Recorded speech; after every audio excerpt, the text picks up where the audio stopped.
¿Cómo están? Muy buenas noches, bienvenidas y bienvenidos a esta edición de Noticias de hoy, jueves 19 de agosto, el día después de la lluvia, Mónica. Así es, y comenzamos con algo súper importante para todo nuestro país, porque sigue tensionado el debate al interior de la Convención Constitucional por el quórum a través del cual se deben aprobar los artículos de la nueva Constitución. Claro, los polémicos 2/3 rechazados por el Partido Comunista y respaldados por una gran mayoría deben ser votados ahora por el Pleno en unas semanas más.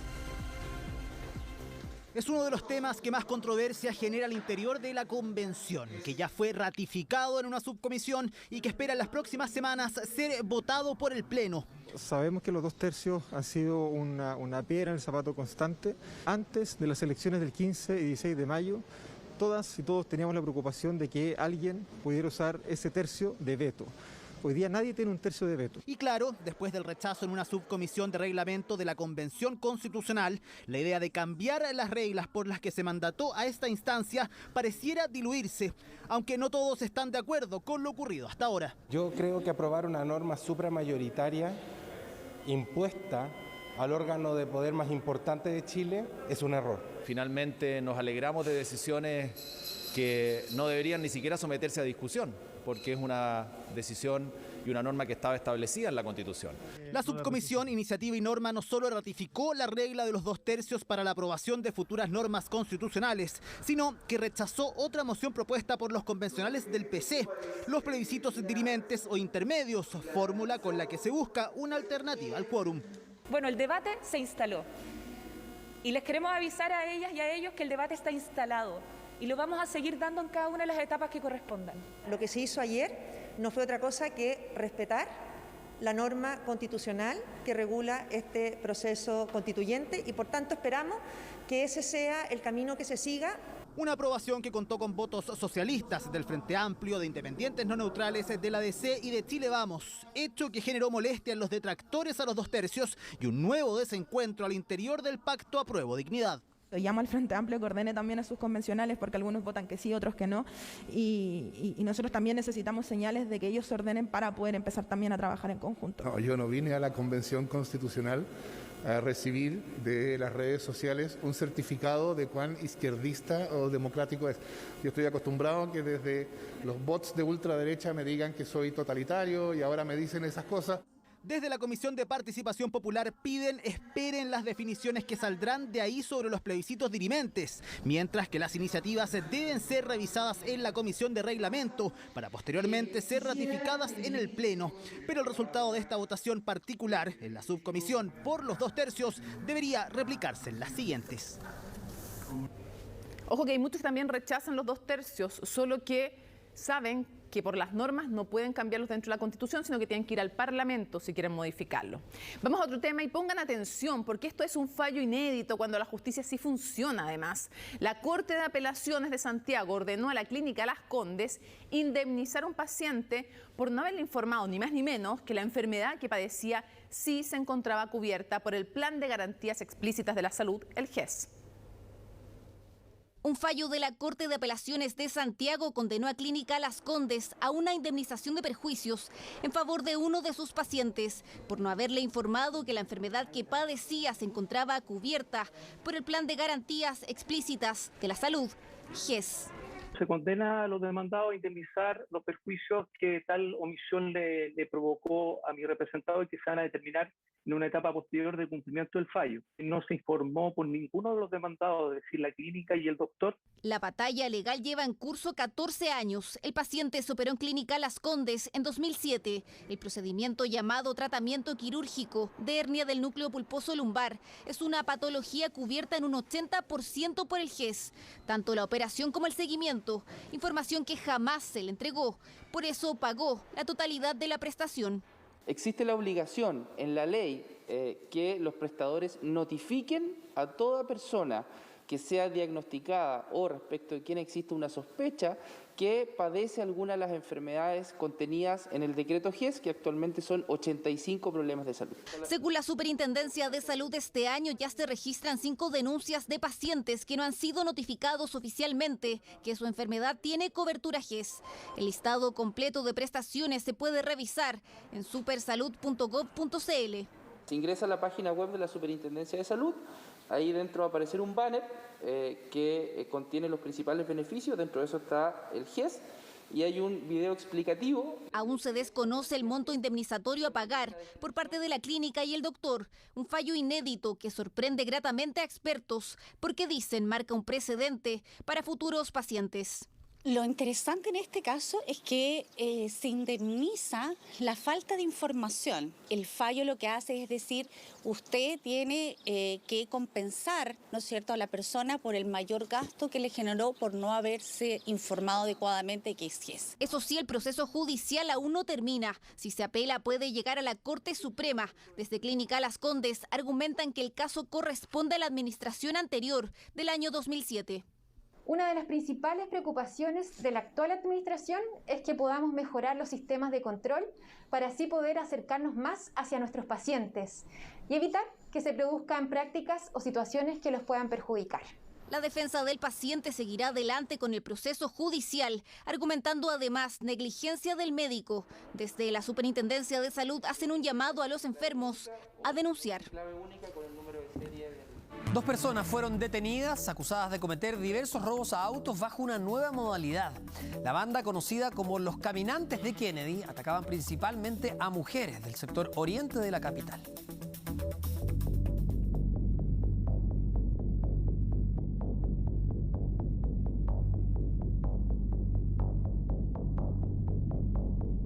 Operaban con gran violencia en el sector oriente de Santiago. Utilizaban armas de fuego, elementos cortopunzantes y sus víctimas eran por lo general mujeres.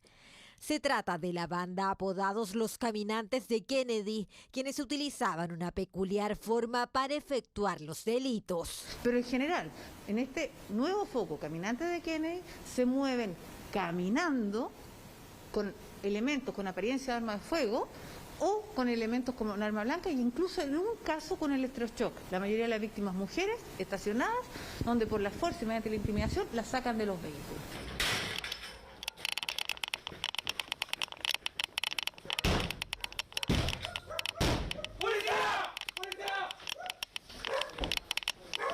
A los detenidos se les investiga por 6 delitos ocurridos en el mes de marzo de este año en las comunas de Vitacura y Lo Barnechea. Además, habrían participado en otras bandas dedicadas a las encerronas y portonazos, en su mayoría en el sector oriente de Santiago.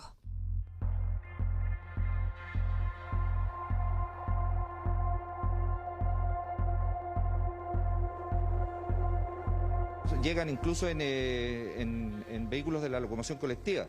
A veces, en algunas ocasiones, los venían a dejar compañeros de delito o amigos a la zona y procedían a caminar durante largas horas, durante diferentes arterias de la comuna, pero siempre también tratando de ligarse a las vías de escape. Las 2 personas detenidas quedaron privadas de libertad luego de ser formalizadas tras ser acusadas de cometer diversos delitos en el sector oriente de la capital. Un hombre de 31 años que estaba en libertad vigilada secuestró y abusó sexualmente de una joven de 19 años. La víctima iba trazada una clase de conducción y se subió al auto que el sujeto conducía y que se hacía pasar por una aplicación, una de estas aplicaciones como Uber o como otras que hay, ¿no? Bueno, la Fiscalía investiga si hay más víctimas porque este sujeto tiene antecedentes de otros ataques a mujeres. Estoy pidiendo justicia por mi hija. Mi hija ayer fue abordada por un depredador, un tipo que anda de cacería. Y es que este padre no tiene otra definición para quien secuestró y abusó sexualmente de su hija, tras hacerse pasar como conductor de una aplicación de transporte de pasajeros. Mi hija está haciendo un curso de manejar, entonces salió como a las 2 y tanto. Salió a tomar un colectivo, entonces está esperando el colectivo y como es ahora no pasan mucho los colectivos aquí porque se van a almorzar. El tipo paró, le dijo, te llevo, yo soy Uber, taxi, no sé qué es lo que dijo. Y mi hija le dijo, pero tengo lucas, no importa, si igual te llevo, dijo. La joven de 19 años que en ese momento se encontraba acompañada de un primo menor de edad. Confiada se subió al automóvil que además llevaba un letrero de taxi. Al interior le comentó que iba al centro de Puente Alto a la escuela de conductores. Pero él inmediatamente cambió el rumbo e incluso la amenazó de muerte. Por cerca de 4 horas su familia no supo nada de ella. En el trayecto la intimida con un arma de fuego y según lo que relata la víctima, habría sido abusada sexualmente durante el recorrido. La abandona en un sitio Eriazo, en donde la víctima logra tomar contacto con sus familiares, quienes habrían efectuado una denuncia por presunta desgracia. Tras el contacto con los familiares, Carabineros fue por ella y también en búsqueda del hombre. Las pistas, un vehículo Station Wagon sin patente, pero además había un dato. El victimario le había dado un nombre y un celular a la joven para, según él, llevarla después a Fantasilandia.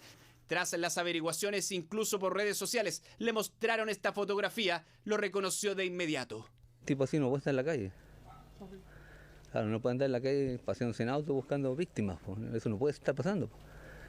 Entonces, o sea, no le puede pasar a nadie, ni a mi hija, a ninguna mujer, a nadie. Pues. La Fiscalía Sur lidera una investigación contra un conductor de un taxi ilegal que será formalizado por el secuestro y abuso sexual de una mujer de 19 años de edad, que ayer miércoles trasladó contra su voluntad a la víctima. Se trata de Carlos Urra Garavito, de 31 años. En sus antecedentes penales figuran 3 causas de amenazas a mujeres y un robo con intimidación luego de que en el 2019 pidiera un vehículo de aplicación e intentara abusar de su conductora, sin lograrlo, por lo que le robó 5.000 pesos. Por este caso fue condenado a una pena inferior a los 5 años de cárcel. Lo que da la posibilidad entonces de poder cumplir con una pena alternativa, que en este caso fue la libertad vigilada intensiva, que supone un plan de intervención generado por Gendarmería de Chile y supervisado por el tribunal.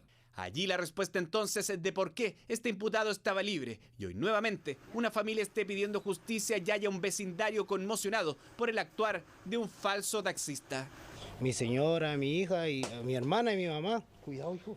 Entonces, para mí es súper fuerte lo que le ocurrió. No le importa el daño que hagan hoy día. No hay que le ponga la mano, que hay que ponerla fuerte. Pero no, muy blando. Entran y salen. Deberían estar presos de por vida, ¿no? Porque no tienen solución. Está comprobado que estos tipos no tienen solución. A haber otras víctimas. Claro, pueden haber más víctimas. Aquello se está investigando. Urra Garavito, mientras tanto, fue formalizado por la Fiscalía por secuestro y abuso sexual, pero solo el tribunal consideró este último delito, dejándolo en prisión preventiva al ser considerado un peligro para la seguridad de la sociedad. La Seremi de Salud de la región metropolitana, Paula Labra, dejará su cargo para postular al Congreso. La ingeniera comercial hizo el anuncio tras un operativo de toma de test PCR para comunidades universitarias que se realizó este jueves. Labra ocupó el cargo de Seremi durante 1 año y 4 meses, periodo en el que incluso presentó la renuncia en agosto del año pasado, lo que fue revertido por petición del ministro Enrique París. Tras anunciar su renuncia al gobierno, informó que irá como candidata a diputada por la región del Maule. Y en otros temas, en las últimas semanas ha aumentado la movilidad en las calles, pero también los accidentes. Sí, manejar en estado de ebriedad, no estar atento a las condiciones del tránsito y el exceso de velocidad son las principales causas. Pongan atención porque en el caso que van a ver están presentes estos 3 factores. Este weón que va acá adelante va raja curado, se tambalea para todas partes, este weón en cualquier momento va a chocar. Eran casi las 10 de la noche. Por la autopista Vespucio Sur transitaba este vehículo que llamaba la atención de varios automovilistas que lo intentaban esquivar. Zigzagueaba de una pista a otra casi al borde de colisionar con las barreras. Sintiéndose en peligro, uno de los conductores que lo seguían decidió grabar este video. Vamos a ver hasta dónde lo podemos seguir. Este va a causar un accidente en cualquier momento. Y lamentablemente eso fue lo que ocurrió un par de cuadras más adelante. Bueno, aquí está el que venía curado y acaba de chocar el imbécil. Accidentes que en los últimos meses se han incrementado considerablemente. Desde la apertura de fases en estas últimas semanas se ha aumentado en un 11% la cantidad de fallecidos en el tránsito en comparación a las semanas antes del desconfinamiento. Y así lo establecen las últimas cifras. El año 2019 se registraron casi 90.000 accidentes de tránsito. La cifra bajó en 2020 debido a que también había disminuido la movilidad, registrándose un total de 64.000, pero en 2021 los números han vuelto a subir. Hasta julio de este año llevamos 42.090 accidentes en total y llevamos 927 fallecidos a consecuencia de accidentes. Esta cifra al principio de año, cuando había confinamiento, era mucho menor.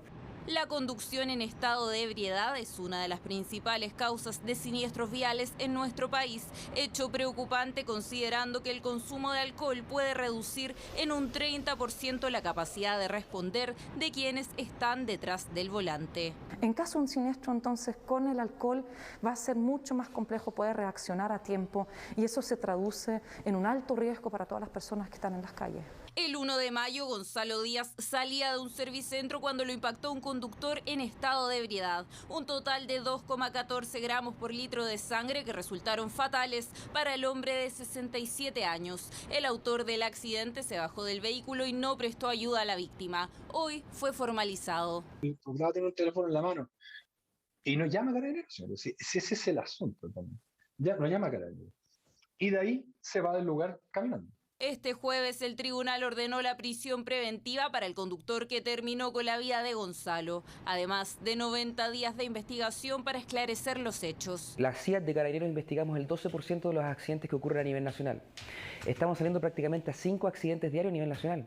Eso se traduce que si investigamos el 12%, quiere decir que por lo menos hay 42 accidentes que ocurren diariamente. Hasta julio de 2021 se han registrado 3.544 accidentes provocados por conductores en estado de ebriedad. Estos han dejado 34 víctimas fatales y esto pese a que las últimas cifras indican que el consumo de alcohol disminuyó en pandemia. El patrón de consumo de las chilenas y chilenas mayores de edad durante la pandemia era menor el consumo de esta droga legalizada que antes de la pandemia. Según una encuesta realizada por Senda, el principal motivo por el que los chilenos disminuyeron la ingesta de alcohol fue debido a que había menores oportunidades para consumir. Es por ello que la reapertura y el aumento de movilidad en las calles preocupa a las autoridades. El llamado es a evitar incluso esta escena, la de un conductor grabando con su celular y la de otro conduciendo en evidente estado de ebriedad. Calles inundadas, cortes de luz y de agua, caída de árboles y hasta un supuesto tornado es el saldo que deja el sistema frontal que afecta a la zona centro-sur del país. De todas maneras, fue menor a lo que se proyectaba y se concentró mayoritariamente en la región de O'Higgins, donde provocó el aumento en el cauce de los ríos. Granizos que son parte de los efectos que deja el sistema frontal en la zona centro-sur del país. Un fenómeno meteorológico que tuvo su pic la noche del miércoles y la madrugada de este jueves. Las mayores novedades de emergencia estuvieron asociadas a rodados, interrupción de caminos, desborde de canales, caída de árboles y postes y anegamiento de calles y viviendas. Aunque fue menos de lo que se esperaba, las lluvias en la capital generaron cortes de suministro eléctrico y dejaron calles anegadas, semáforos apagados y árboles caídos por los fuertes vientos. Pensamos que había sido un choque en primer momento, así que salimos los vecinos y nos dimos cuenta que había caído este tremendo árbol, que es un árbol que ha tenido unos 35 metros de altura. San José de Maipo fue una de las zonas más golpeadas por el temporal, con cortes de ruta y pequeños rodados. En San Bernardo las precipitaciones generaron un colapso en el alcantarillado y un posterior socavón. Entró el agua para adentro, se inundó todo, me entró por pieza y luego por la entrada principal hacia adentro todo mojado, poniendo ropa, frazada, lo que pilláramos en el suelo para poder secar. Sin embargo, donde el sistema frontal se dejó caer con más fuerza fue en la región de O'Higgins, con viviendas con daños y anegamientos. En Rancagua incluso hubo alguien que salió con un flotador a la calle. ¿Qué se hizo? Donde cargó más agua el sistema frontal, donde se descargó con mayor propiedad, fue en la sexta región, donde la estación de Quimávida se juntó una cantidad de 79.8 milímetros de agua caída hasta el día de hoy. Las afectaciones fueron más bien particulares, algunas casas donde entró agua, algunos lugares como vías públicas, como en Rancagua, lo que se fueron resolviendo. Lluvias que aumentaron considerablemente el cauce del río Tinguiririca, que hoy se veía así de imponente. Algo similar ocurrió en la región del Maule, en el Parque Nacional Radal Siete Tazas. Este frente para el tiempo ha dejado una gran cantidad de agua caída, sobre todo en las áreas precordilleranas, situación que nos alegra bastante. Solo en el Parque Nacional Radal Siete Tazas, de acuerdo a nuestros registros, han caído más de 400 milímetros. Sistema frontal que por otra parte generó temor en los habitantes de la comuna de Tucapel en el Biobío, ya que durante la madrugada un tornado habría afectado a esa localidad. Todas las casas sin techo, está todo en el suelo. Mira, y esta casa de la esquina ya tampoco está sin techo, está completamente afuera ya. Una cosa que no se lo doy a nadie. Me levanté, pisé agua como que si estuviera yo echando a un río, el agua corría. Fuertes vientos que arrasaron con techumbres y árboles y dejaron un saldo de 14 viviendas con daños y una destruida. También resultó dañado nuestro Cefam de la localidad de Tucapel, lo cual nos tiene muy preocupados. Localidad donde también se registraron granizos, al igual que en comunas de la región metropolitana y en Valdivia, en la región de Los Ríos. Y los efectos continuaron esta jornada. Así quedaron los postes y árboles de un sector de Peñaflor tras los fuertes vientos y reblandecimiento del terreno por las fuertes lluvias. Se cayeron 8 postes. Sistema frontal que deja al menos 50 damnificados en todo el país y que comienza su retirada, aunque no del todo. En los próximos días se espera un nuevo fenómeno meteorológico de este tipo. El Centro Meteorológico Marítimo de Valparaíso advirtió de marejadas anormales para este fin de semana. Atención con aquello, el fenómeno podría registrarse entre el sector de Coquimbo y Corral, incluido el archipiélago de Juan Fernández. Las marejadas comenzarían este sábado, siendo de mayor intensidad durante la noche y se prolongarían hasta el domingo. Desde este organismo llamaron a la precaución ante potenciales daños a la infraestructura costera. Además, pidieron evitar transitar por sectores rocosos, no ingresar al mar durante todo este episodio y tampoco desarrollar actividades náuticas o deportivas. Cambiamos de tema. 2 víctimas fatales, entre ellas una menor de solo 16 años, dejó un nuevo hecho de violencia en la macrozona sur. El gobernador del Biobío pidió la renuncia del ministro del Interior y desde la oposición sostuvieron que el gobierno ha fallado en el combate a la violencia. Mientras desde el Ejecutivo señalaron que este nuevo atentado está relacionado con el narcotráfico.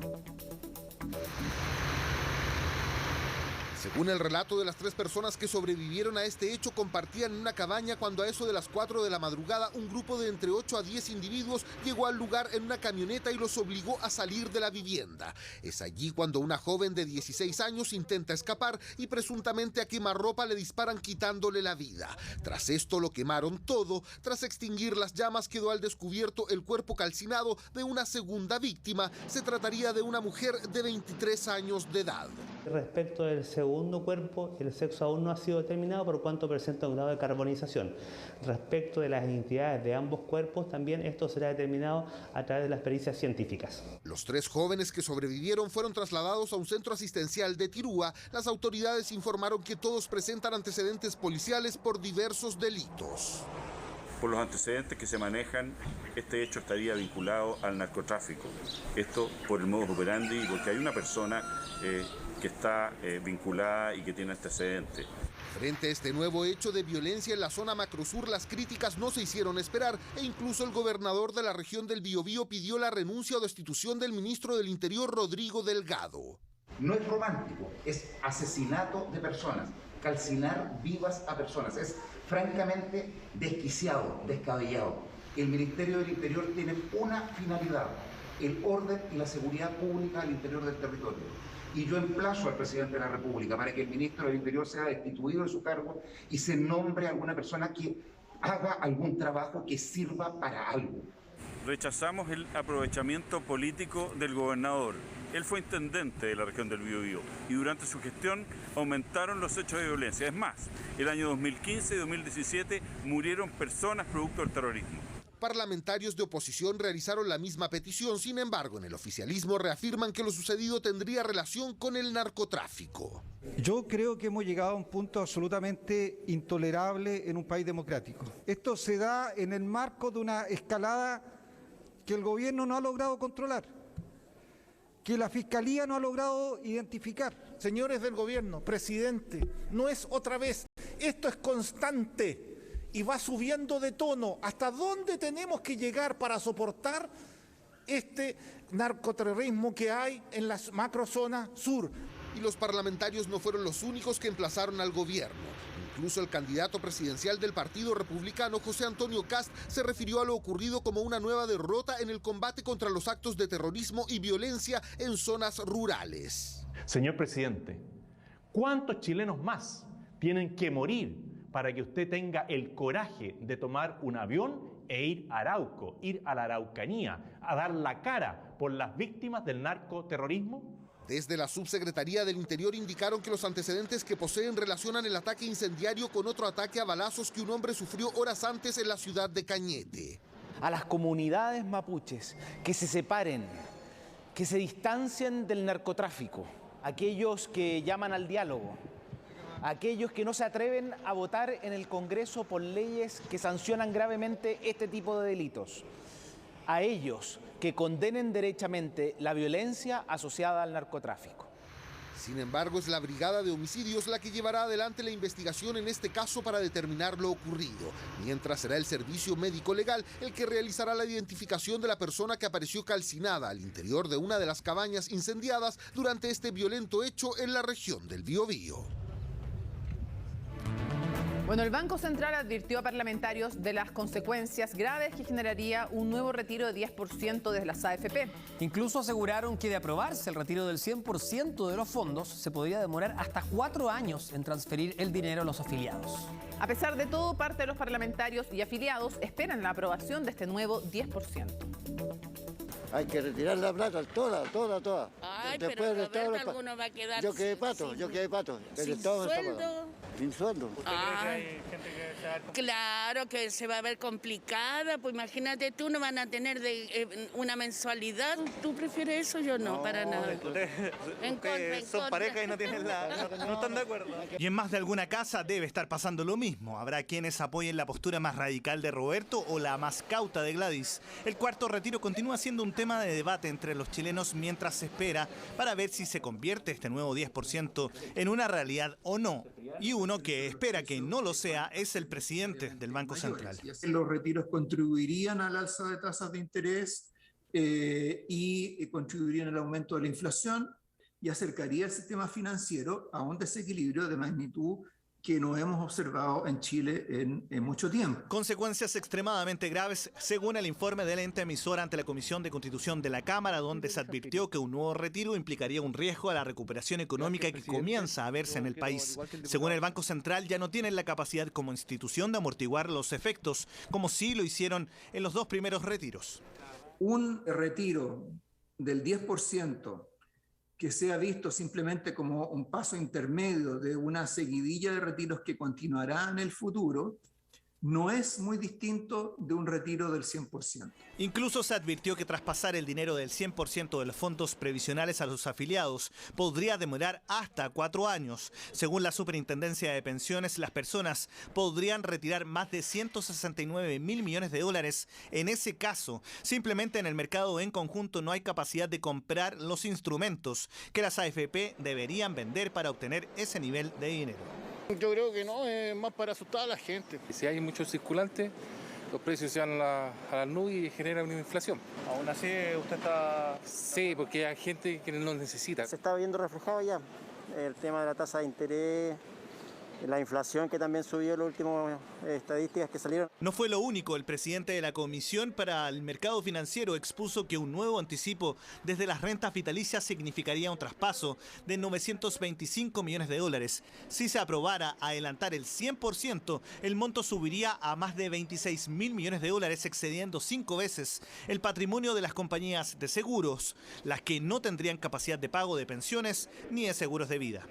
Fueron categóricos varios de los expositores en relación al retiro del 100%, que sin duda eso desestabilizaría el sistema financiero en el país. Muchos reclaman que los precios de los bienes están subiendo, que cuesta encontrar incluso vehículos para comprar. Eso es parte de la inflación y esos efectos tenemos que tenerlo muy en claro al momento de aprobar o rechazar un eventual cuarto retiro. La discusión continuará con parlamentarios en el Congreso y con afiliados a distancia, pero atentos a un nuevo retiro que, según se advierte, podría tener claros efectos. Vamos a revisar una polémica bien particular. Construyó 2 muros en plena vereda, llegando hasta la calzada, y de paso levantó una polémica con los vecinos. Asegura que ella lo hizo por seguridad. Sin embargo, la normativa aquí es clara. No se puede construir en espacios públicos. Las autoridades, por lo mismo, ya anunciaron medidas. Sin mayor aviso, apareció el lunes pasado y fue el foco de atención del lugar. Se levantó en plena vereda y además levantó una gran polémica entre los vecinos. A mí no me molesta nada. Que bueno, es ilegal también. Es un espacio público, ¿ya? Pero vamos a tratar de llegar a un buen consenso con la vecina para ver qué podemos hacer. Son 2 muros con ladrillo proyectados desde los límites colindantes de su propiedad. El problema, la construcción está derechamente sobre el espacio que debe ocupar la vereda, llegando hasta la calzada vehicular de este sector de la Villa Confraternidad. Los vecinos me reclamaron por la construcción del muro, ¿ya? Por el tema de la visibilidad, de la vereda, todo eso, ¿ya? Nosotros hicimos el reclamo como corresponde al departamento de obra. Yo le pregunté a los 2 vecinos de los lados y me dijeron que no había ni un problema. ¿Ya? Yo creo que mi error fue no haber pedido permiso. Yo creo que obra no me lo hubiese dado en realidad. Para las autoridades no hay 2 lecturas en esta situación. Las plazas, las veredas o los puentes son bienes nacionales de uso público y la ley es súper clara al decir que el dominio de todos esos bienes le pertenecen a la nación toda. Es decir, todos los chilenos tenemos el derecho a transitar libremente por ahí. Aplicar la normativa, se va a cursar una infracción, se va a ir de dirección de obra, ya he dado la instrucción, se va a ir al juzgado de policía local para la aplicación de multa y la solicitud en un breve corto tiempo que la señora demuela. Nadie puede estar por sobre la ley. No, pero si así, bueno, se votará nomás y se perderá la plata, pues sí. Sí, yo me ajusto siempre a la ley y la gente que me conoce sabe que yo me ajusto a la ley nomás. Sin embargo, pese a su ilegalidad, la dueña de la casa que mandó construir el muro asegura que la obra sería su respuesta a varias problemáticas que afectan a este sector de San Bernardo. Por seguridad, porque este es un barrio malo, un barrio rojo. Protección más que nada, pues, protección o mantener, no sé, unos metros a las personas alejadas de mi casa. Perfecto. Que no pasaran por afuera mi reja, ¿cachai? Y la vecina lo hizo para proteger su casa por el tema de otro sentido, que acá como igual existen balaceras, acá vivimos en tierra de nadie. ¿Ya? Entonces acá las balaceras de repente son bien complicadas, entonces la vecina quiso proteger su casa. Muro que eventualmente aseguran les prestaría cobertura ante las denominadas balas locas. Por otra parte, salta a la luz otro grave problema en el sector, el pésimo estado de las veredas. Y desde que llegué está tal cual. Acá no hay vereda, no existen veredas, no se sabe cuál es la calle y cuál es vereda. ¿La gente por dónde camina, por dónde transita? Por esto que se supone que esto es la calle. A través de nuestra Secretaría de Planificación, la renovación de vereda de que lleva más de 40 y 50 años, lo que plantean los vecinos es cierto. Había una forma de hacer política pública focalizada en el centro y nosotros hemos propuesto descentralizar y efectivamente las veredas va a ser una de nuestras prioridades. Para así revitalizar estos sectores, pero sin olvidar jamás que por muy buenas intenciones que se tengan, nadie puede hacer obras ni apropiarse de un espacio público. A ver qué opinan de lo siguiente. Una multa de 20 millones de pesos es la sanción que la Seremi ratificó y dejó a firme en contra de la modelo Roxana Muñoz por promover en sus redes sociales un ayuno extremo de 21 días durante los cuales solo tomó agua. Ella alega que se está pasando a llevar su libertad de expresión. La modelo Roxana Muñoz el pasado 2020 realizó un ayuno que implicaba no ingerir ningún tipo de alimento durante 21 días, solo agua. Compartió este proceso a través de sus redes sociales, el cual presentó como curativo y sanador. Hola, espero que estén bien. Ya estoy en mi día 20, no queda nada para terminar esto. La difusión del método gatilló que el Colegio de Nutricionistas denunciara a la influencer ante la Seremi de Salud por promover el ayuno extremo. A casi un año de la acusación, la Seremi finalmente ratificó que la modelo deberá pagar una multa de 20 millones de pesos. Hizo publicidad que daña salud de las personas. Sabemos que estaba publicitando un ayuno permanente. Por lo tanto, ella llegó y tuvo una audiencia de más de 400.000 personas, lo que genera un daño grave a la salud de las personas. La modelo no quiso recibirnos, pero telefónicamente nos manifestó su sorpresa por la magnitud de la sanción. Horrible lo que están haciendo, un poco injusto, porque yo estoy mostrando mi experiencia, o sea, no, en ningún momento estoy vendiendo un producto, estoy vendiendo algo, estoy contando mi experiencia con el ayuno. Una experiencia que es diferente en cada organismo y que según expertos podría ser peligrosa para otras personas porque pasar más de 3 semanas sin comer alimento sólido produce atrofia muscular en órganos vitales. Y eso empieza a atrofiar la musculatura, como también los órganos esenciales, como el corazón, por ejemplo. Empiezan a disminuir su tamaño y a funcionar mal, en el fondo. Lo cual podría provocar la muerte, razón por la cual el Colegio de Nutricionistas decidió hacer la denuncia. Han sido ellos mismos que dentro de su experiencia clínica se han encontrado con casos severos. Una niña de 17 años que empezó a seguir este ayuno, estamos hablando de un menor de edad, que aún tiene desarrollo, o sea, tenemos que ser claros, acá el desarrollo se mantiene hasta incluso pasados los 21 años.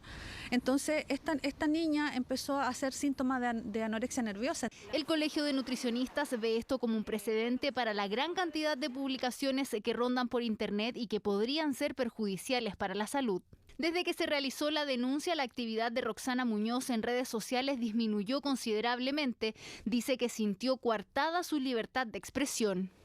De verdad que me cortaron, o sea, es como que no tengo libertad, no sé qué subir, no sé qué puedo mostrar, lo que no, porque ellos lo ponen como que estoy engañando a la gente, o sea, es algo como absurdo. Pero se coarta la libertad de expresión al sancionar a una persona por difundir en redes sociales una dieta extrema. En este caso en particular hay 2 derechos que se deben ponderar. En primer lugar, el derecho a la vida de las personas, porque están siendo desinformadas y alguien eventualmente, ¿cierto?, podría fallecer por intentar este ayuno de 21 días. Y por otra parte, ¿cierto?, tenemos el derecho a la libertad de expresión. Ponderando estos 2 derechos, parece que pesa más el derecho a la vida. Roxana asegura que 20 millones de pesos es un exceso y no tiene el dinero suficiente para pagar esta multa.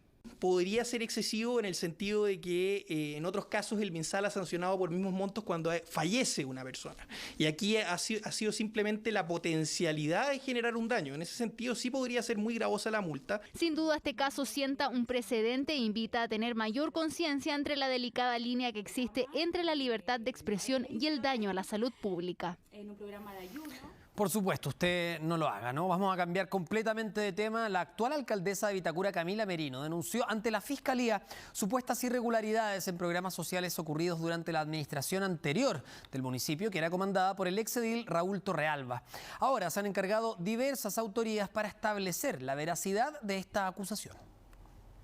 Hemos recibido denuncias sobre supuestas irregularidades, así como también en el uso y en las rendiciones de las subvenciones que entrega la municipalidad. Con estas palabras, la nueva alcaldesa de Vitacura, Camila Merino, anunciaba las acciones legales que inició ante la Fiscalía por supuestas irregularidades en programas sociales durante la administración anterior del ex alcalde Raúl Torrealba. Una denuncia a quienes resulten responsables.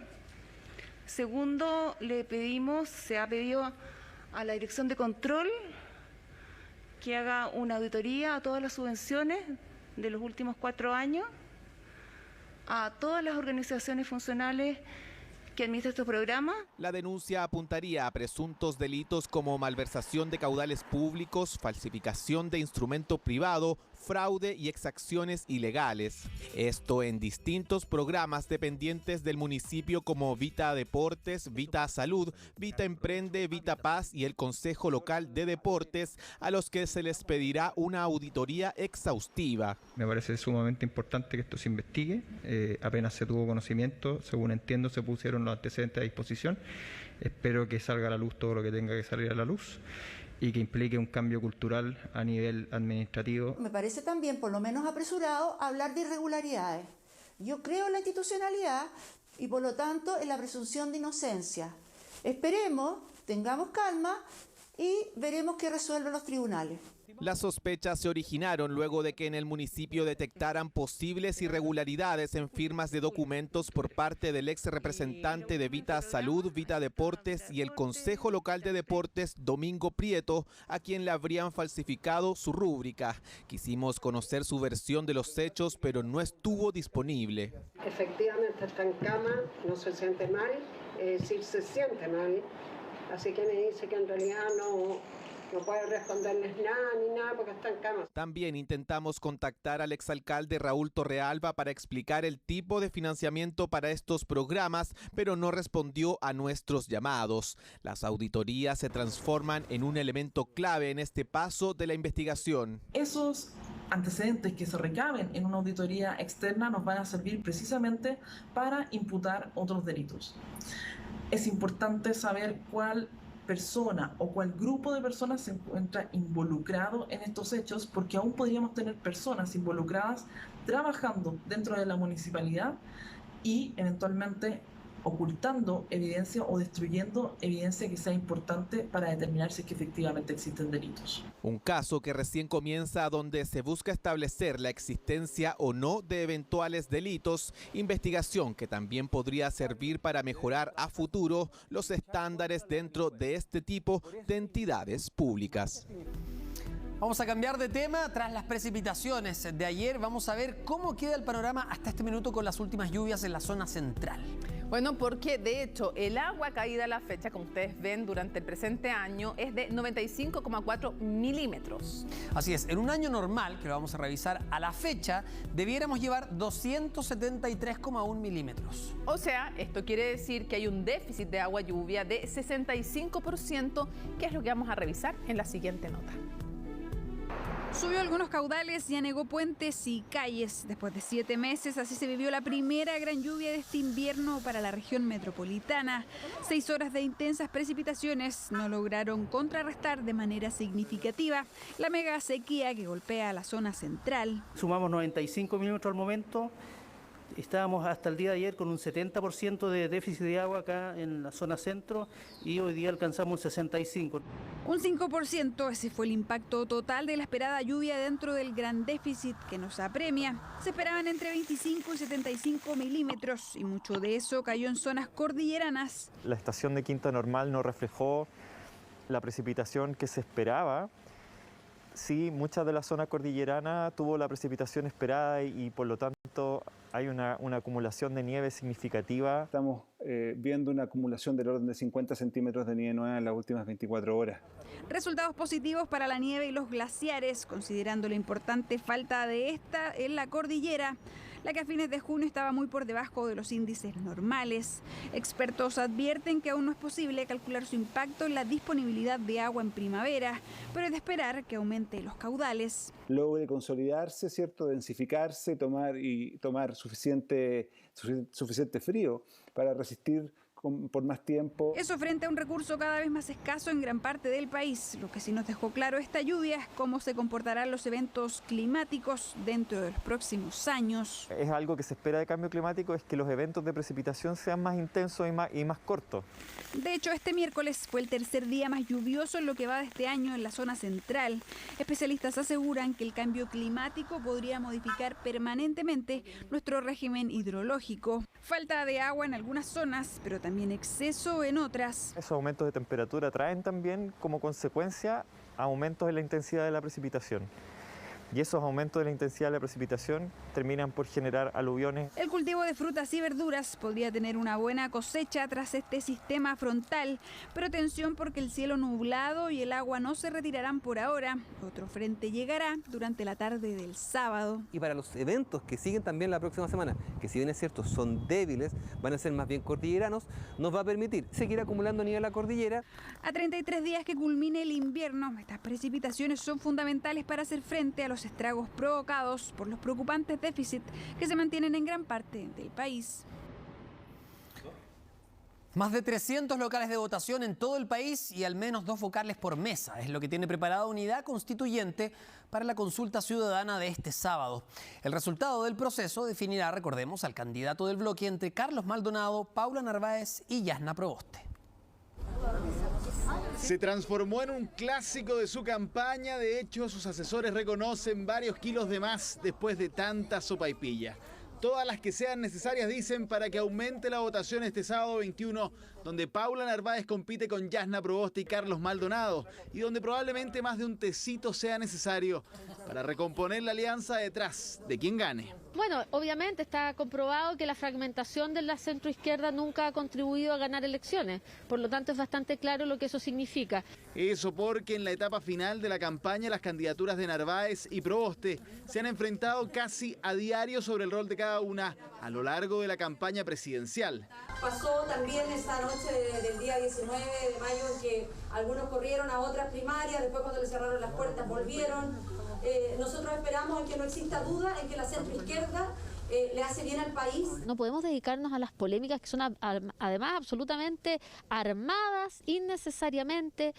La verdad es que no sé a qué atribuirlo, a lo mejor al nerviosismo previo a la consulta ciudadana del día sábado. Disputa que aprovechó el aspirante presidencial del Partido Radical una vez más para recordar que fue el único que sí llegó a inscribirse a diferencia de las demás. La verdad es que nosotros queremos mirar hacia adelante. El 19 de mayo pasaron muchas cosas que no nos gustaron. Nosotros estuvimos solos en el CERVEL hasta el último minuto tratando de que hubiera una primaria legal.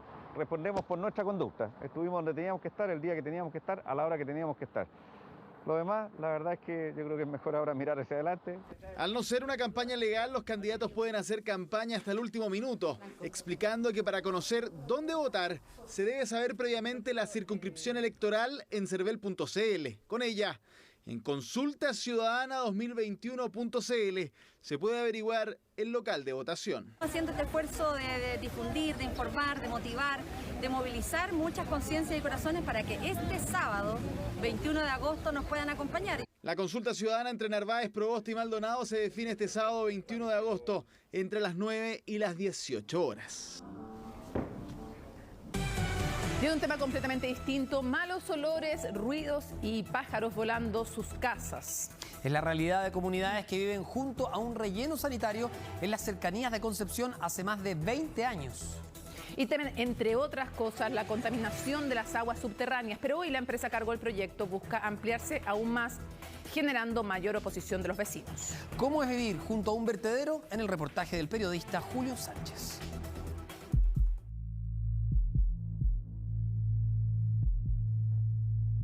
Está lleno de basura todo el día porque hay una máquina trabajando y en el lapso que esa basura está destapada emana un olor que es terrible.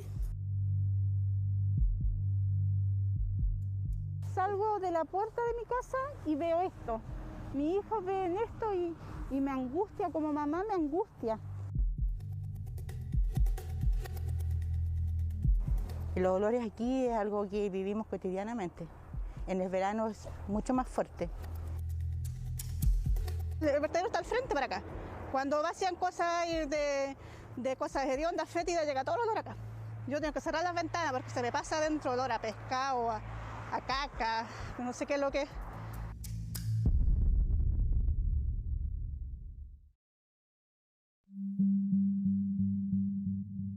Aquí, mire, si usted se da cuenta, estos árboles ya llevan como 5 años que los planté y no arriban. Están, claro que dan chicos, no dan frutos, simplemente se secan. Mire esa selga está plantada de enero. Y mírela cómo no crece nada, y antes esto crecía, pero... Sí, no, esto ya se murió y así se siguen secando y da impotencia porque uno tiene tierra donde podría cultivar y plantar, tener sus propias verduras, pero no se puede hacer porque la tierra está contaminada. A mí me da miedo arriesgarme a comerme una verdura de este lugar. Estamos en la comuna de Florida, situado a pocos kilómetros de Concepción, región del Biobío. Allí el campo impone un colorido de paisaje verde que de golpe se rompe con cerros rodeados de pájaros y desechos. Un relleno sanitario que ha concentrado la rabia y frustración de una comunidad que se ha tenido que acostumbrar por varias décadas a vivir junto a la basura. el ruido de las máquinas que todo el día no paran hasta las tantas de la noche y la visual, la basura, que uno se levanta viendo basura y se acuesta viendo basura. Yo de repente me preguntan, mamá, ¿qué es ese olor? Me dice, tan fuerte. Y a veces los niños como le dan como náusea por los malos olores. Las moscas, aquí usted con una mano tiene que agarrar el plato y con la otra estar dale que dale para poder lograr alimentarse. Los vecinos que viven más cerca de acá, del Hidronor, viven con los jotes, son aves carroñeras, entonces es algo diario, se ve todos los días. En el verano dejo cualquier cosa en la mesa, se llena de moscas y al final hay que estar tapándola con nailito, con las tapas encima, la ensalada, porque contaminación para el estómago, para mis hijos igual, por eso me preocupa. Que se enfermen igual en los veranos, igual tienen problemas estomacales. Todos los días vemos de acá el vertedero. Nos echó a perder todo.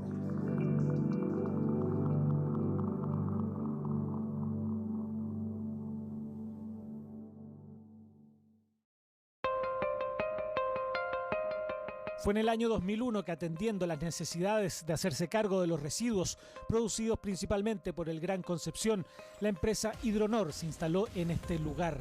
Una primera etapa con basura domiciliaria que poco a poco pasó a una segunda, que sumaría residuos industriales, luego una tercera y una cuarta etapa, ampliando su capacidad de almacenamiento y con ello extendiendo el rango de externalidades que hoy los vecinos denuncian.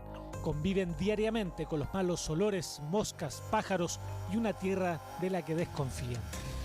Aquí era todo huerta, que era mis papás, aquí tenían un papal, tenían todo tipo de verduras y ahora nada, mira, hasta las flores no crecen. La fruta no se puede aprovechar porque las aves defecan en los árboles. Si usted se da cuenta, los árboles están todos secos. Lo que está en el aire, las partículas, no hacen que los árboles crezcan. Si usted se da cuenta, no puedo plantar nada, no puedo plantar un árbol, tener una fruta.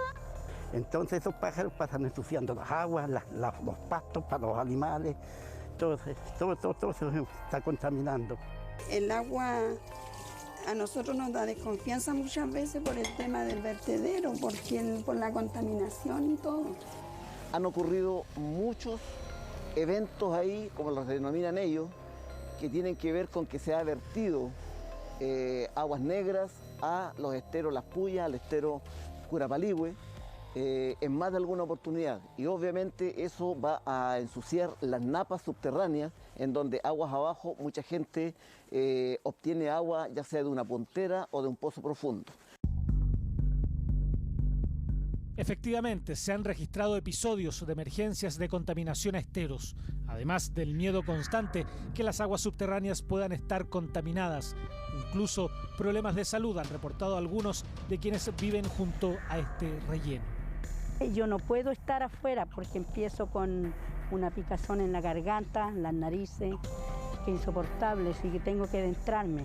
Yo tengo una hija pequeña de 6 años que es asmática, es alérgica, y no la puedo dejar que juegue libremente como lo hacía yo en estas tierras hace 20 años atrás, cuando mis papás tenían esto tan bonito. Difícil por mis hijos, más por mis hijos, por la salud de ellos.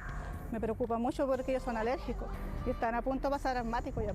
Han vivido toda su vida con antialérgicos, todo el año tomando antialérgicos, y esa es una plata que yo he gastado todos los meses para comprarles su antialérgico para la noche. Una problemática que atribuyen a estas faenas, la que por estos días busca ampliar sus operaciones. Quieren construir una quinta etapa, agrandando aún más la capacidad actual del relleno, algo que mantiene en pie de guerra a los vecinos. La quinta etapa son 20 años más o menos, que lo que pasa es que ellos como empresa nunca reconocen. Pues nosotros podemos estar aquí tapados de olores, pero ellos vienen y ellos no sienten el olor. Somos nosotros los que estamos mal. Si el vertedero continúa su ampliación y no continúan ellos haciéndolo de buena forma, tomando todos los resguardos, la verdad es que se va a desvalorizar absolutamente todo el sector, pero lo más relevante es la calidad de vida que va a llevar esa gente que vive ahí en esos sectores. Nosotros no vemos alguna solución. Sí, para nosotros sería lo mejor que ellos cerraran, pero se ve imposible.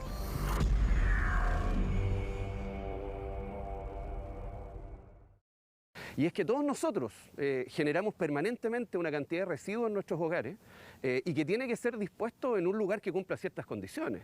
Las comunas a las cuales nosotros servimos, como Talcahuano, como Cabrero o Alpén, van a seguir generando estos residuos de manera continua y por lo tanto por eso este proyecto es denominado de continuidad operacional del relleno sanitario Hidronor.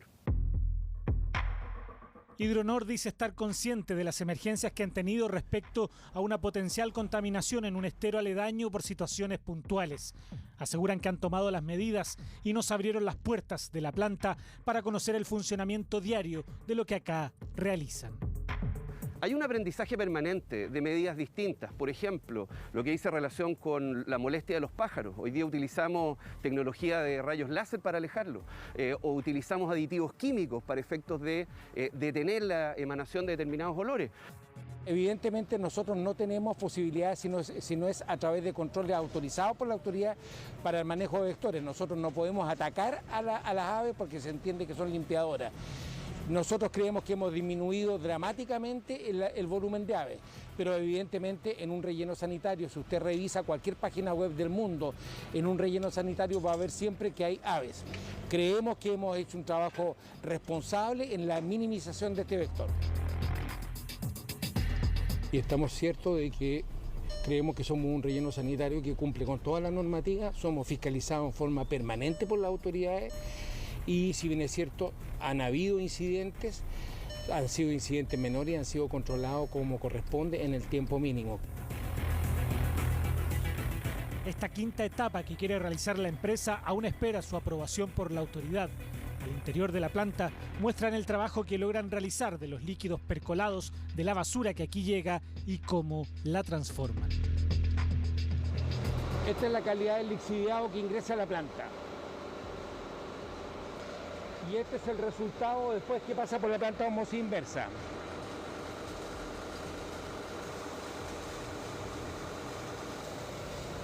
Esta es la calidad del producto final. Es agua desmineralizada, no tiene ningún mineral, es agua destilada. Se ha usado en reiteradas oportunidades como refrigerante para la industria automotriz o transformadores eléctricos. Cómo conciliar estas operaciones necesarias para el funcionamiento de una gran ciudad, pero que afectan directamente a quienes viven junto a estos rellenos sanitarios, una ecuación compleja y que la autoridad debe resolver. Estamos de regreso para contarles esto que acaba de ocurrir. 2 camiones derribaron 24 postes en Maipú, provocando un gran corte de luz. Nicolás Krum con los detalles. Nicolás, buenas noches.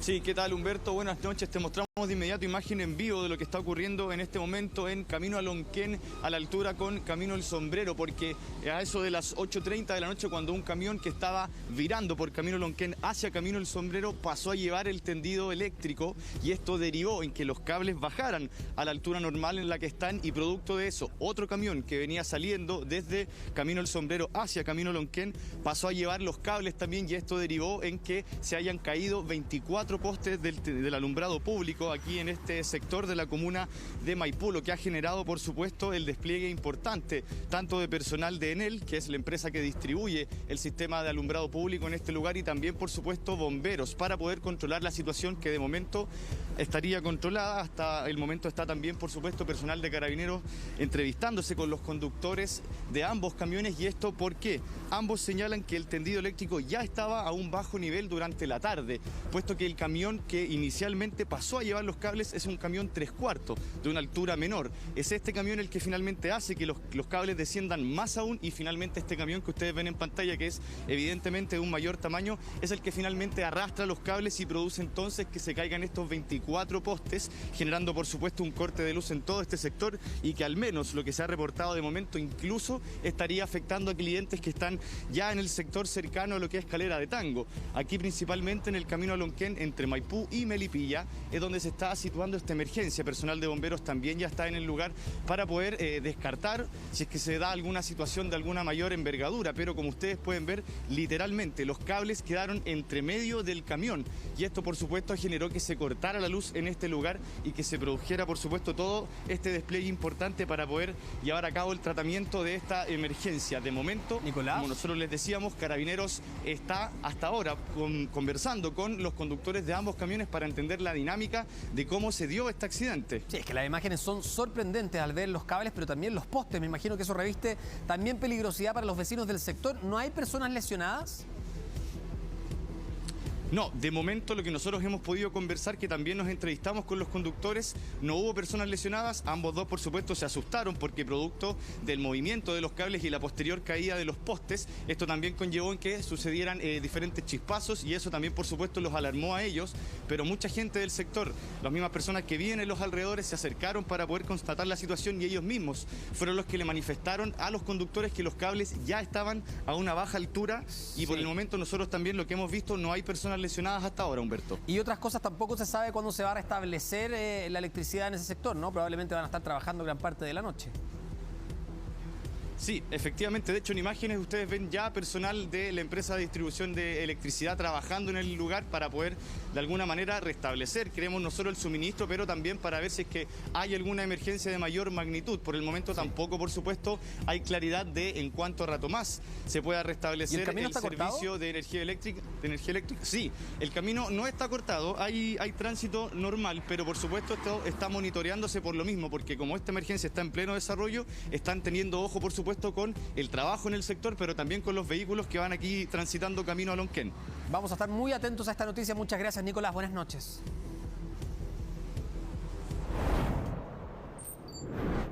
Y atención, porque a partir de las 22 horas, Chilevisión está autorizado para transmitir programación para mayores de 18 años. Fíjense que una red de tráfico de migrantes logró desbaratar la brigada investigadora de trata de personas donde en Iquique. A partir de órdenes de entrada y registros se logró detener a 4 personas entre chilenos y extranjeros que eran investigados por dedicarse a contactar extranjeros desde Colombia, pero también desde Perú, para facilitar su ingreso por pasos no habilitados. La presunta líder de la banda es una profesora que hacía clases en un colegio de alto hospicio. Ella y el resto de los imputados quedaron en prisión preventiva por los delitos de asociación ilícita, lo cual les va a elevar las penas potencialmente, tráfico de migrantes y falsificación de instrumento público. Debido a que la mujer principal es una profesora, como bien se señala, quien previos contactos desde Colombia a Perú facilitaba e ingresaba personas a Chile, a las cuales en forma posterior le entregaba alojamiento, alimentación, transporte hacia Santiago y además facilitaba la entrega de documentación falsa para continuar en forma regular acá en Chile. En otra información, el Registro Civil descartó cualquier riesgo de vulneración de datos tras los cuestionamientos al proceso de licitación de cédulas y pasaportes. A través de un comunicado, desde la entidad argumentaron que se ha llevado un proceso legal y transparente de licitación que busca asegurar la mayor calidad y estándares de seguridad en información y datos. La aclaración llega después de los cuestionamientos del Congreso a la multinacional Aicino. En específico, el diputado Jaime Naranjo aseguró que la eventual adjudicación del proceso a la empresa china implicaría un riesgo a los datos privados de los chilenos. En otras noticias, el presidente Sebastián Piñera se reunió con el chileno y director ejecutivo del Centro Nansen, que es un centro noruego especialista en procesos de diálogo y que explora la posibilidad de ayudar en el conflicto en la Araucanía, una cita que fue rápidamente cuestionada por representantes del pueblo mapuche. Fueron los rectores de las universidades de la Araucanía junto al obispo de la zona quienes solicitaron al Centro Nansen hacerse parte del diálogo con el que buscan solucionar el conflicto en la región, y el llamado se escuchó.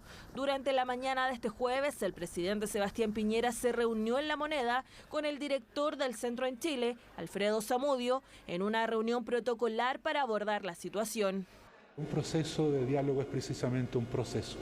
Y en nuestra carta de respuesta a los rectores dijimos de que nosotros en esta fase vamos a explorar, vamos a escuchar. Por cerca de una hora se extendió la reunión en la que también participaron los ministros Jaime Belolio y Carla Rubilar. La cita generó reacciones de inmediato. Le hace bien al país y le hace bien a la región de la Araucanía. La violencia en la región de la Araucanía y en la macrozona se tiene que detener con acuerdos políticos, y mucho diálogo. Son buenas noticias, porque creo que la experiencia que ellos tienen para poder llegar a algún entendimiento, alguna línea de acción para poder entender al otro y crear las confianzas es lo que le hace falta a la región de la Araucanía. Pero ellos no fueron los únicos. Desde el pueblo mapuche, quienes ya han demostrado su descontento con esta solicitud, cuestionaron el encuentro. Es completa y absolutamente arbitraria, discriminatoria y excluyente, porque han dejado al margen del pueblo mapuche de una decisión que afecta directamente a las comunidades del sur. Ahora se espera que el Centro Nansen se reúna con los demás poderes del Estado para posteriormente viajar hasta la Araucanía y poder entablar reuniones con diversos gremios y sectores. Vamos a ir a escuchar y a ver qué nos dicen. Importante, yo les puedo decir de que hay que escucharles cuál es el cambio que Chile quiere ver, cuál es el cambio que las comunidades mapuches quieren, cuál es el cambio que quienes están afectados por esta situación desean. Una oportunidad para escuchar a todas las partes involucradas, asegura Zamudio, todo para ser parte de este largo proceso que busca poner fin al histórico conflicto en la Araucanía.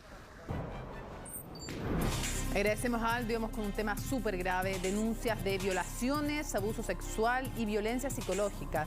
Son solo algunos de los resultados del primer estudio nacional de violencia de género al interior de bomberos. Indagamos en esta institución jerárquica donde se esconden también problemas en materia de salud mental al interior de esta organización que hoy requiere, según muchos, una profunda reforma. Carolina Vera y Silvio Oramas con el siguiente reportaje.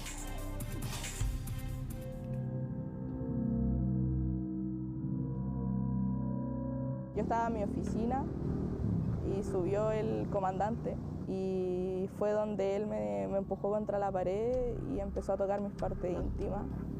Y lo hizo y yo como que igual me bloqueé y no supe cómo pararlo.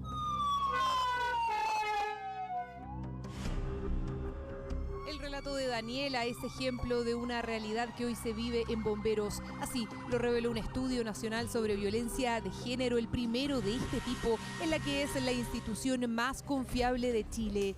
¿Qué está pasando al interior de estas filas? ¿Por qué no se está protegiendo a las funcionarias? Esta investigación duró casi un año. Yo estaba castigada y le dije, ¿pero por qué? Si a mí me acosaron, yo no lo acosé a él. Nos sancionan con la expulsión. Ni siquiera tenemos derecho a la defensa. Hay casos terribles donde el encubrimiento es la ley. No existe, por lo tanto, castigo. A sus 21 años, Daniela carga sobre sus hombros una de las experiencias más traumáticas de su vida, haber sido víctima de abuso sexual. Ella dice que su agresor es un comandante de bomberos de 50 años. Los hechos ocurrieron hace 7 meses en la quinta región. Empezaron las miradas y yo empecé a sentir algo raro, pero nunca pensé que iba a llegar más allá. Como le digo, él podría ser mi papá. Me he criticado mucho por qué yo me quedé callada o qué hice yo para que él lo hiciera. Nunca fue capaz de acusarlo, de hecho renunció a su cargo por miedo a represalias. No es fácil, dice, más cuando se trata de un funcionario de alto rango. Daniela nos pide reserva de su identidad. Tras lo ocurrido, logró ingresar a otra compañía en otra ciudad. Donde me dijo que me podían expulsar y yo me iba a manchar mi hoja de vida. O sea, te amenazó. Sí. Que yo podía prácticamente dejar de ser bombero si yo hablaba. Dejar mi compañía fue muy fuerte, fue un proceso que quizá el día de hoy ya voy a cerrar un capítulo hablando del tema, pero es algo que no me deja dormir.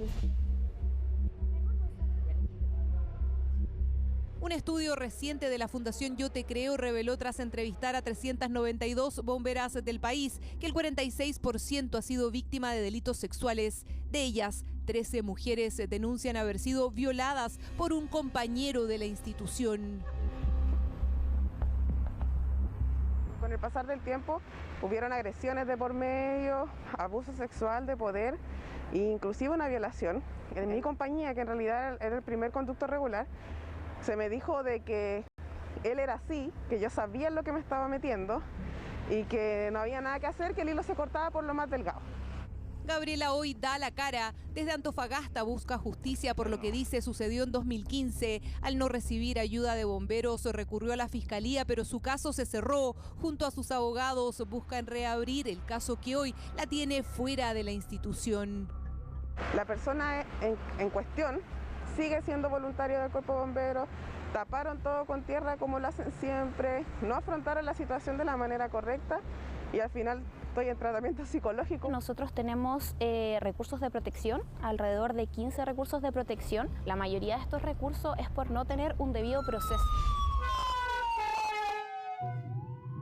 Problemas que se arrastran desde hace años y que hoy ponen en tela de juicio a la organización más confiable de todo el país. ¿Por qué estos hechos se han mantenido ocultos? Este poder que se les otorga lo hace inmune. Entonces, cuando una bombera denuncia a un superior, sale siendo expulsada o sancionada. Y eso es lo que tiene que cambiar hoy día. Este era un secreto a voces. Pero lo que aporta a la mantención del problema y eventualmente al encubrimiento es efectivamente una estructura jerárquica que se basa en la autonomía de cada cuerpo. Tras este informe estuvo el médico magíster en salud pública Claudio López, también bombero. Nos explica que al interior de la institución hay además altas cifras de violencia psicológica y acoso sexual con bajos índices de denuncia. El gran temor, sus superiores, más del 70% de los agresores corresponde a funcionarios de más alto rango. La primera instancia de denuncia para las voluntarias son los mismos consejos de disciplina. En muchos de esos consejos de disciplina están los abusadores o los amigos de los abusadores, entonces ya eso baja la intención de querer denunciar esto. Cuando ya son casos más graves, ya derechamente pasan a la justicia. Las cifras son también preocupantes cuando hablamos de la salud mental de las mujeres al interior de la institución. Según cifras de la Fundación Yo Te Creo, casi el 90% de las bomberas declara haber sufrido, por ejemplo, ansiedad, insomnio, problemas de ánimo y otros trastornos que las han llevado incluso al uso de medicamentos y terapias.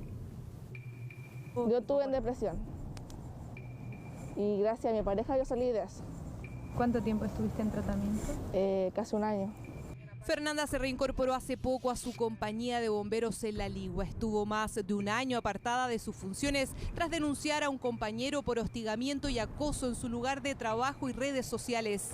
Él solo estuvo fuera un par de meses. Hoy deben convivir en el mismo cuartel. En directa, oye salgamos, oye eres linda, me comentaba todas las fotos. Donde yo iba, él estaba. Varias mujeres se han ido por lo mismo de la compañía, por el hostigamiento de la misma persona. ¿Pero vas sola a la compañía? No, yo sola no voy. Tiene que ser con él. ¿Con tu pareja? Sí.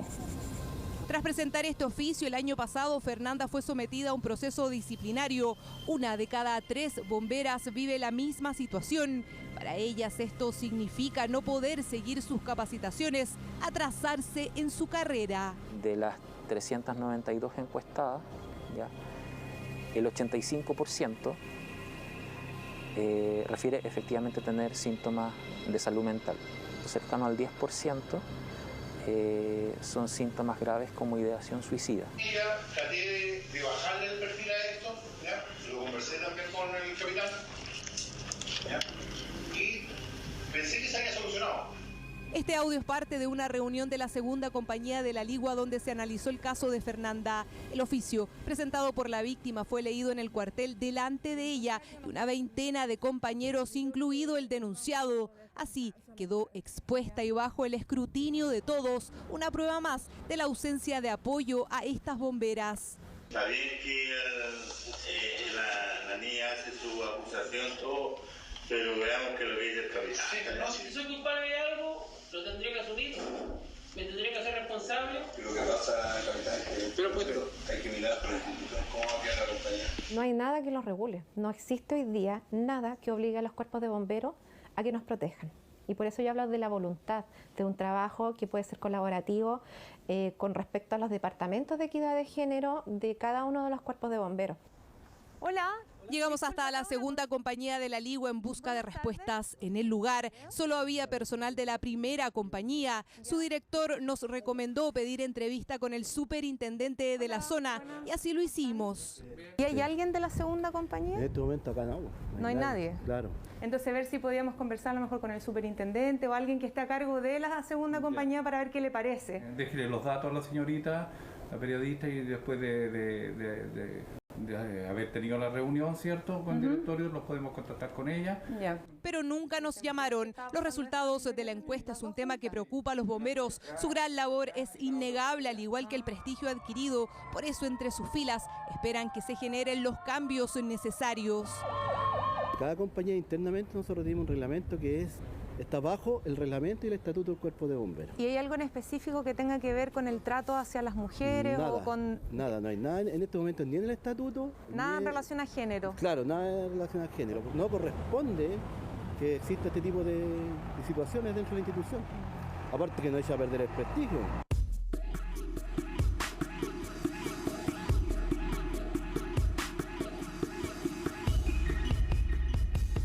Hasta ahora solo algunos cuerpos de bomberos a nivel nacional han creado un departamento de género con reglamentación y protocolos acorde. No es obligación, ya que son autónomos. Sin embargo, hay quienes buscan ser parte del cambio. Un ejemplo es lo que está ocurriendo en la Granja San Ramón y La Pintana. Tras recibir denuncias de abuso sexual y otros delitos en contra de bomberas, adoptaron medidas. Acudimos a la Corporación de Asistencia Judicial, específicamente al Centro de Atención a Víctimas de Delitos Violentos. Han estado haciendo un acompañamiento psicológico, social y jurídico a las bomberas que fueron víctimas de estos hechos. Hubo sumarios y se determinó la expulsión de los agresores. Todo un proceso interno para mejorar los protocolos. Están creando además un departamento de equidad de género. Andrea es psicóloga y bombera hace 23 años. Fue quien recibió en primera instancia las denuncias que se vivieron en su compañía. Fue triste porque las personas que se acercaron a mí estaban en una condición emocional bastante afectada y estaban bastante desilusionadas también porque no sabían si les iban a creer. Afortunadamente las cosas se dieron de una manera en la cual pudimos ayudar a las víctimas, tomando todas las precauciones acordes a los casos. 75 mujeres componen este cuerpo de bomberos de cerca de 400 funcionarios. Las medidas adoptadas, dicen, resultan vitales para sentirse protegidas. Hoy están además en un proceso de capacitaciones por parte de la Fundación Yo Te Creo. Sobre lo que es la equidad de género, sobre cuáles son los delitos que se cometen en el ámbito sexual y cómo afrontarlos. Ahora tenemos una base de educación, sabemos cómo tenemos que hacer las cosas. Por supuesto que falta mucho, pero esto era súper importante para iniciar.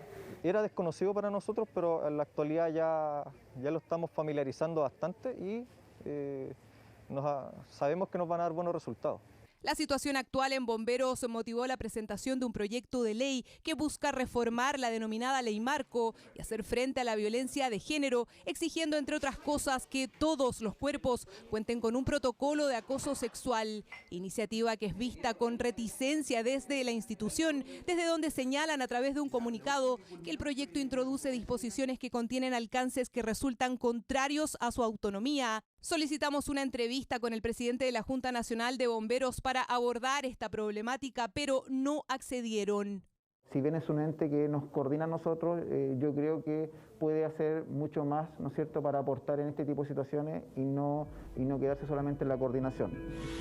La Junta Nacional tendrá una reunión con los 313 cuerpos de bomberos del país y para este fin de semana se espera la conformación de una mesa de género. El tema está lejos de terminar y al interior de estas filas se espera que los cambios finalmente se concreten.